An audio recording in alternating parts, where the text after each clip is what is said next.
Hello. Welcome to this. So, Dandy's World had an update a couple of days ago that introduced four new tunes. None of them are relevant except for one. This is about Bassie. I have a concept for Bassie, how to use Bassie gameplay wise, and I just want to talk about it for a second. This is what this is. So, I will start off via explaining my favorite trinket in the game. My favorite trinket is bone. It's neat. You get it from Pebble. It essentially allows you to have your speed get multiplied every time you pick up an item. So like every time you pick up an item, your speed mildly multiplies for a couple of seconds. And it's very neat. It allows for like very fun gameplay opportunities to zoom around, and it's just fun. It's a fun thing. There's two tunes that I mainly use this with, which is Yada and Sprout. I won't explain Sprout, but I will explain Yada because she's relevant to my vision. So, Sprout's not... So, Yada's ability is to, like, drop candies upon either completing a machine or getting hit. That's completing life. So, she drops candies and you can pick them up. They're items on the floor now. Yay! So the strategy with Yada and Bone is that you'd pick up her candies that were left on the floor and get a decent speed boost because there's like multiple candies near you. So you can get a speed boost after you've completed a machine, or you can get a speed boost while you're actively being attacked. And that helps you out. Yeah. It's fun. It's neat to zoom. Yeah. So that gets us to Bassie. Bassie is the new main character tune. Main character, I say in quotation marks because lore. Anyways, not relevant. She's the new main character tune, and her ability is to have an extra inventory slot and to drop items that she picks up. It's intended to be used probably like a weird form of Cosmo, and I think it's neat. I think it's very fun if you use it how you're supposed to. I thought it would be funner if you didn't, though. So, like, because I've primarily used Yada because I've started maining as her because she's great. She's my favorite. I have it in my brain that Bone can be used as a way to get speed in slightly unconventional ways. And, like, Bassie drops items. Bassie drops items that you can immediately pick up afterwards.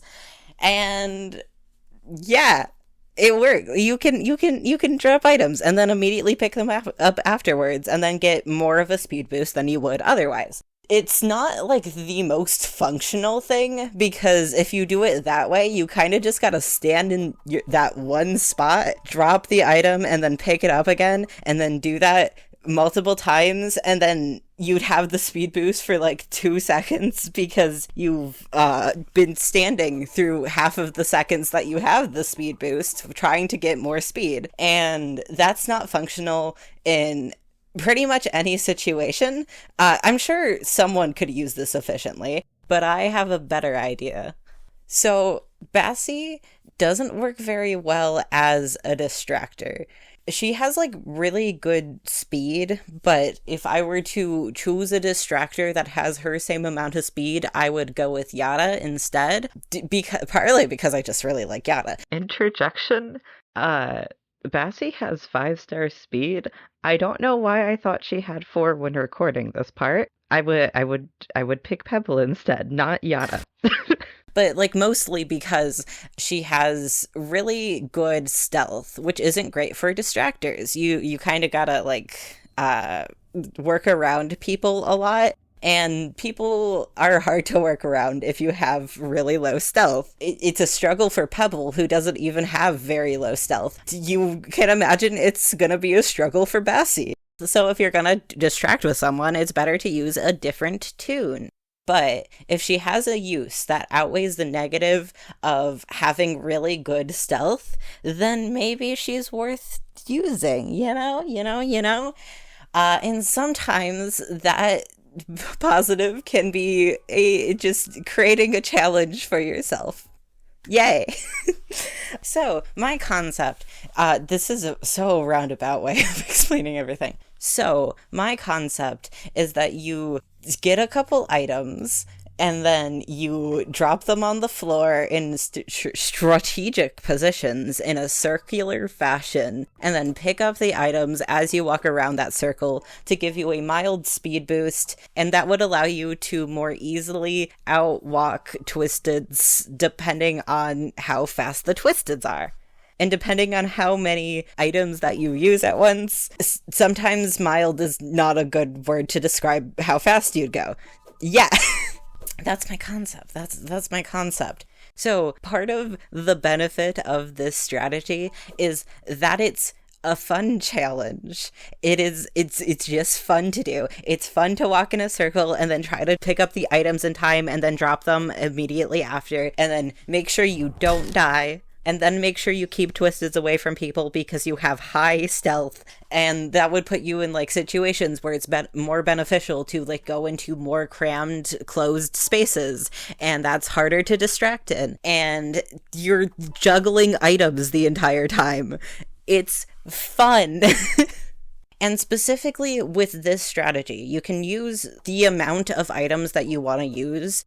So you could use 1 item or 2 items or 3 items or 4 items or more if you find more in the environment and put them down in a strategic way. But it allows you a level of versatility in how much speed you want, how much speed you'll get. So you can have your baseline speed, which isn't that fast, which can help with like manageability, and then you can up the speed depending on how much you actually need for a given situation.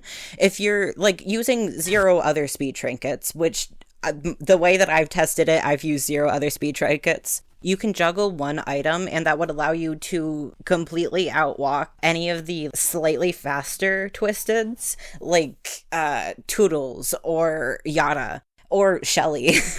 Then if you use 2 or 3, I would recommend 3, you could outwalk V's slowness effect. And that's like really good, especially because if you use 3 during panic mode, you're like fine with V's slowness. And that's like a big deal. And then more so, this is a hypothetical because I haven't done it yet, because I haven't seen Pebble while I was distracting as Bassie yet. But hypothetically, you would be able to distract Pebble with this strategy. Like, undeniably, at a certain point, you would be. But, like, at a manageable point, you should be able to distract Pebble through just juggling 3 to 4.